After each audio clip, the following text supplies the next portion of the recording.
Thank you for joining us today. This education module will provide you with an overview of the MasterCard Business Risk Assessment and Mitigation Program, otherwise known as BRAM, which is one of MasterCard's compliance programs. In addition to the MasterCard BRAM program, we will also discuss the compliance standards that are at times associated with a BRAM investigation. At the end of this module, we will provide a case study followed by questions and answers. The BRAM program was developed to preserve the strength and value of the MasterCard brand and strives to ensure that MasterCard cards are not in any way associated with illegal or brand-damaging activities. More specifically, the BRAM program restricts access to the MasterCard system merchants whose products and services may pose significant fraud, regulatory, or legal risks.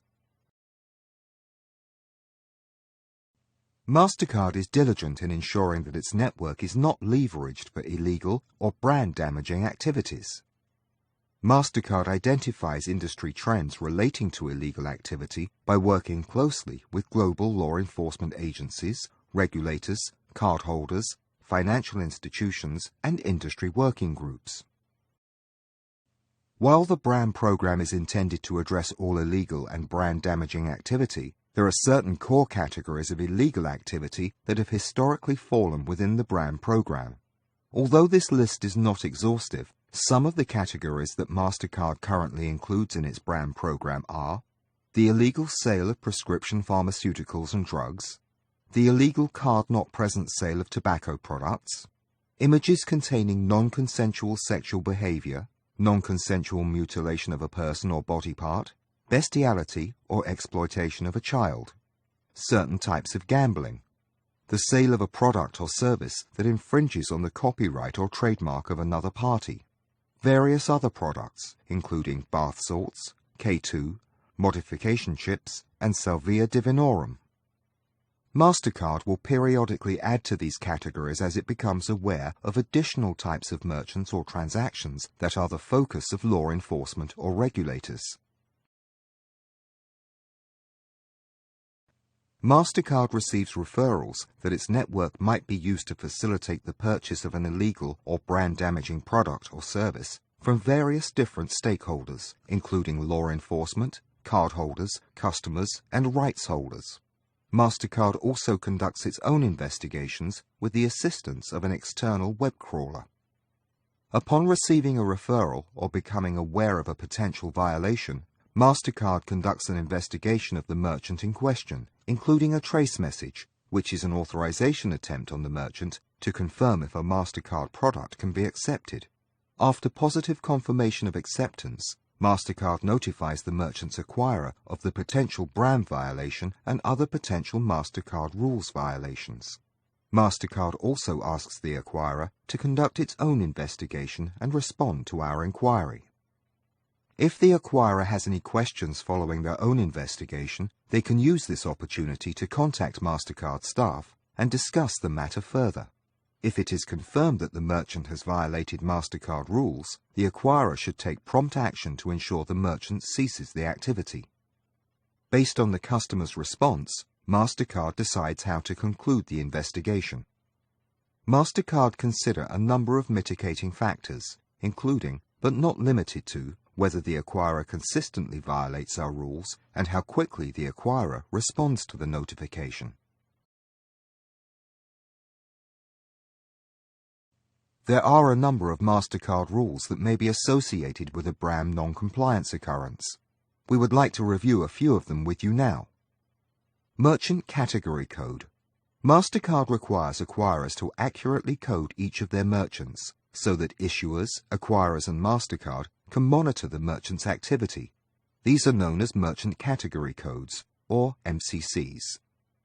Issuers rely on the accuracy of MCCs to inform their risk mitigation programs, as well as reduce cardholder confusion. For example, all merchants who conduct gambling transactions must be coded with the Merchant Category Code 7995, Gambling Transactions.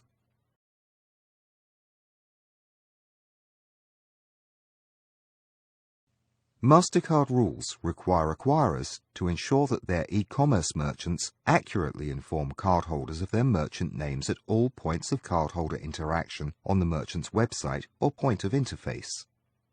The merchant names must be consistent with those that appear on the cardholder's billing statement so that the cardholder can readily distinguish the transactions.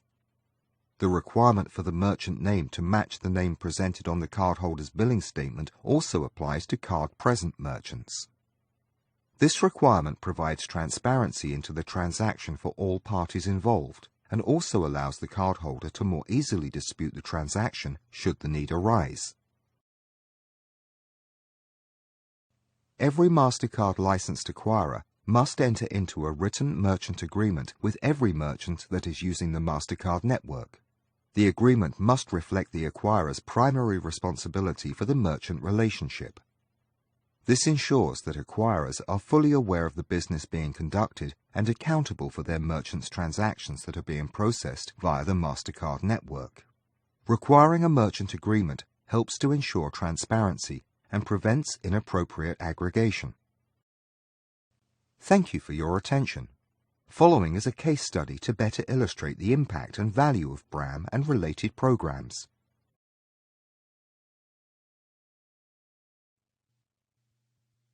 Paula is constantly tossing and turning all night long. She has become sleep-deprived and desperate for anything that will assist in falling asleep. She searches online for sleeping medication without a prescription and selects one of the links for prescription sleep aids. The website she selects is called www.cheapsleepmedsonline.com, and the website states that the consumer does not require a prescription to purchase the medication from their website. Paula enters her MasterCard payment information and submits her order for the prescription sleep aid on the URL www.cheapsleepmedsonline.com. The merchant locates the generic sleep aid pills on his shelf. He puts the product in a box to mail to Paula. Paula receives the generic sleep aid in the mail. When Paula opens the package, she notices that the pills are lighter than the color shown in the picture on the website. She questions the color difference.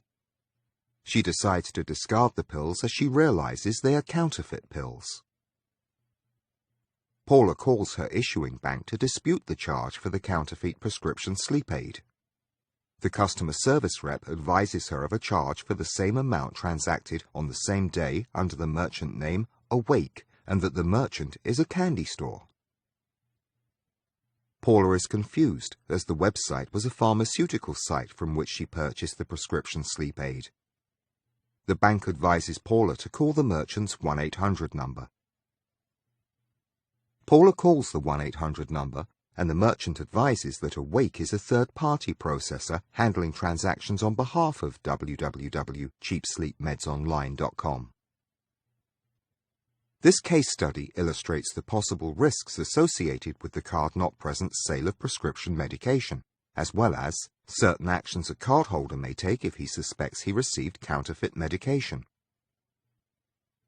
In conclusion, the acquirer of the merchant portrayed in this case would have received communication from MasterCard advising that its merchant may be in violation of MasterCard BRAM standards regarding the sale of potentially counterfeit prescription medication, as well as a number of other compliance issues associated with BRAM.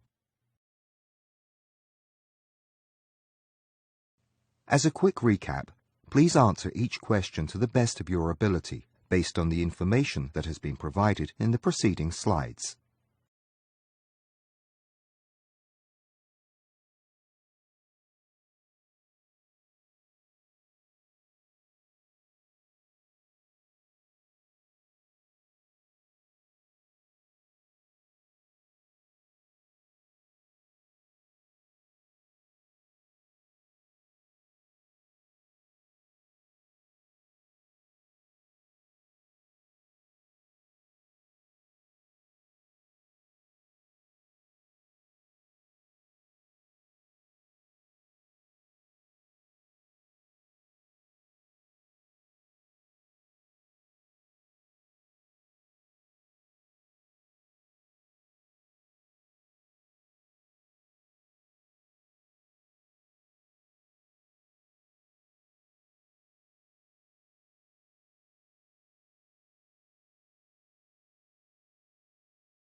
Thank you for your time and attention today.